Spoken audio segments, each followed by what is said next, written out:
of us at a really young age are taught about integrity and the importance of being a person of integrity.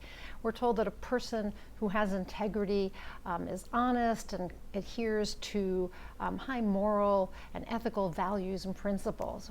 But people who have integrity also keep their word to others and to themselves.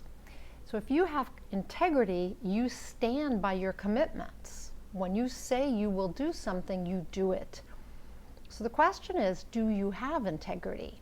Now you may think you have integrity, but I'm going to encourage you, whether you think you have integrity or you're not sure, to answer the following questions. Do you stand by your commitments? That's number one. Do you stand by your commitments? Do you keep your commitments to others? Do you keep your commitments to yourself? Can people trust that you're going to do what you say you're going to do?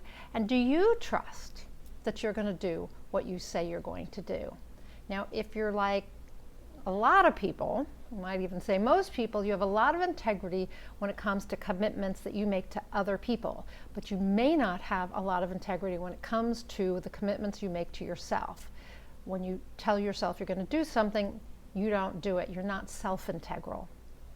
So there's a problem with having a lack of self-integrity that goes beyond kind of just that people will see you as someone they can't trust, right? More important than that is that when you don't keep, well, maybe not more important, but equally as important, is that when you don't keep your word to yourselves, when you don't keep your commitments to yourself, you end up feeling lousy about yourself. Okay, so you're going to feel a lack of trust in yourself. You're going to feel that you don't have confidence. You're going to have lack of self-confidence. You're going to lack of self-esteem. You're just not going to trust that you ever will do what you say you're going to do. So if there's something like exercise that you say you're going to do every day, and you keep telling yourself, I'm going to do this, every day I'm going to get up and I'm going to exercise, but you don't do it, you end up seeing your word as worthless. You don't trust yourself, you don't believe that you're committed to anything, and you stop believing what you tell yourself. And that's going to make you feel pretty crappy about yourself. And so in the end, you're going to give up and you're going to say, I'm not going to do that. Like, I'm not going to bother exercising, or I'm not going to even tell myself I'm going to do it. I'm not even going to try because, well, I never do it anyway. You're going to avoid a situation that doesn't feel good. And, you may end up, instead of exercising, just sitting on the couch and watching Netflix and eating pizza, right? So a lot of this has to do with your level of commitment, and when you don't have commitment, basically when you don't trust yourself, you're not going to do anything. You're not going to follow through, right? But and then you feel bad about yourself. So you have this whole cyclical thing happening. I say I was going to do it, I didn't do it. I never do what I say. I feel lousy. I'll just go sit on the couch and eat pizza or ice cream. The other part of it is that when you give up on those goals, those things you want to do because you lack commitment to whatever it is you said you were going to do. If you don't follow through, then you're simply just not committed enough to it. And if you look at your life, you're going to see your level of commitment or what you're committed to. Right? So if you're committed to hitting the snooze button 4 times before getting out of bed in the morning, then that's, if that's what you're doing every day, let me rephrase that. And let me make this personal. So for me, I kept saying I would get up in the morning when the alarm went off and I was going to have a morning routine. And I didn't do it. I would just keep hitting the snooze button when the alarm rang, and then I would run out of time. So what that told me was I was more committed to staying in bed and snoozing for a while than I was to getting up and having a morning routine. So the same could be said for you. If you look around, you're going to see what you're committed to. If you say you want to read every night before bed, but you watch TV until the very last second that you need to go to sleep, then you're committed to watching TV, not to reading, right? So whatever you say you're committed to, you're going to see it around you. So if you're committed to eating healthy, then you're going to eat healthy. If you're eating ice cream and saying you want to eat healthy, then obviously you're more committed to eating ice cream. So these are like habits, you know, they're the things you commit to are habits, or they become habits, and you do them consistently and by rote. So you have to begin to have a different habit, right? And you have to start to be your commitment. So how did I change from hitting the snooze alarm 4 times? I actually decided that I would be the kind of person who woke up, you know, who got up when the alarm went off. And the first morning, that didn't happen exactly. The alarm went off and I hit snooze and I lay there for about 30 seconds and I said to myself, that's not who I said I was going to be. I said I was going to be the kind of person who wakes up when the alarm goes off. And so I rolled over and I turned off the alarm and I got up. And these days, I don't get up right away, but I do a self-hypnosis thing, and then I get up and I go exercise. So I decided to be the type of person who got up when the alarm goes off. So you have to decide who you want to be. Are you going to be the person who eats ice cream every night, or are you going to be the person who eats healthy? Are you going to be the person who reads before bed, or are you going to be the person who watches TV before bed? Who do you want to be? Commit to that and then be that person, and you'll develop self-integrity. So that gave me a lot of confidence. I know it's a little thing just to get up when the alarm goes off, but it gave me a lot of confidence that I could change my habits, that I could commit to something. The other thing is you don't want to negotiate with your mind. I often will talk about Tony Robbins' affirmation.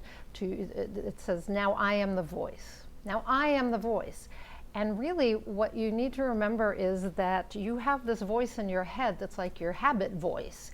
And your habit voice tries to keep you doing the things you've always done before because that feels safe, okay? But, you know, it's not unsafe to do something new, but your habit voice, your mind is telling you that it's not safe. And so you have to be the voice in your head, okay? Now I'm the voice, not the habit voice. You know, the habit voice is not me. Now I'm the voice. And you have to tell yourself that you will do, you know, that you're going to do the thing you said you're going to do.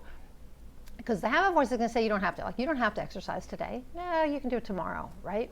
Just eat that ice cream. Eat that pizza. Watch Netflix, right? But that's not your voice.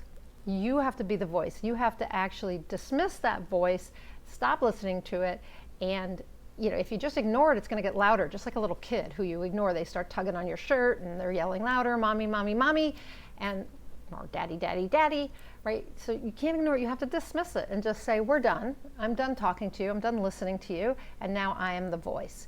And say, we're going to do this now. We're going to exercise now. I don't care what you say.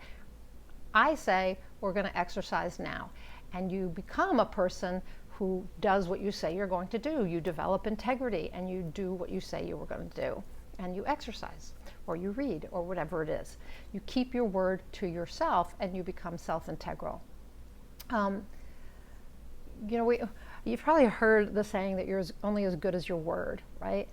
And I don't know that that's true, that we're only as good as our word, but it is true that our words make a difference. All the ancient traditions that I've read about or learned about have always said that words are creative, they have huge power, and when you speak, you create. So whether you're speaking in your head or you're speaking aloud, what is it that you're creating? You want to create a life of integrity. You want to create you want to use your words to, and stand by them to create what you want, right?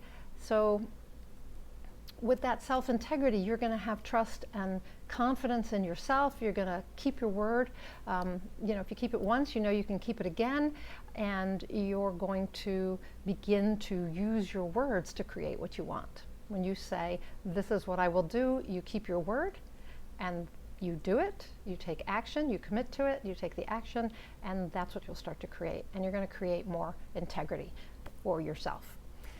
Which doesn't mean that it's not important to have integrity with others, but I want you to really focus on being self-integral, because I just know what a huge difference that makes when you're trying to create change in your life. So I'm Nina Amir. I'm the Inspiration to Creation Coach.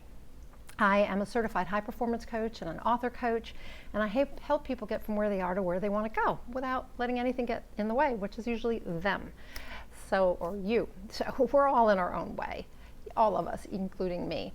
So we need to get out of the way, and that's what I help people do. And I help them live a life that feeds their soul, which means that I help them begin to develop a life that is on purpose for them, where they can express their passion and be joyous and end up with no regrets, because most of us go through life doing what's expected of us or what we've been told to do, and not doing what we want to do or even what our soul is calling us to do. And it's the soul's calling that is what's so important. It's telling us why we're here and the difference we're supposed to make, the work we're supposed to do in the world. And so when we align with that and we align with our true self, that's when we begin to live a life that is full, right? And most of us feel life is empty, but that's when we start to live a life that's purposeful and spiritful and soulful, and you can really live your life fully. So that's what I'm about. That's what I like to help people with. I want to encourage you, if that's of interest to you, to click above and on the link for my Inspired Creator Community. It's the place where people gather to create lives that feed their soul. And there I offer my high performance coaching. That's certified high performance coaching. I offer that as the personal growth element, and I also offer inspired results coaching and training, and that is the spiritual, metaphysical, ancient wisdom type training and coaching. And the program is for anyone who wants to be a creator in their life. You're a powerful creator, and if you're not creating, then we need to help you tap into that power, and I'd be honored to do that. And so it's for anyone who wants to create anything, whether it's a better marriage, better health, more income, a new business, a book.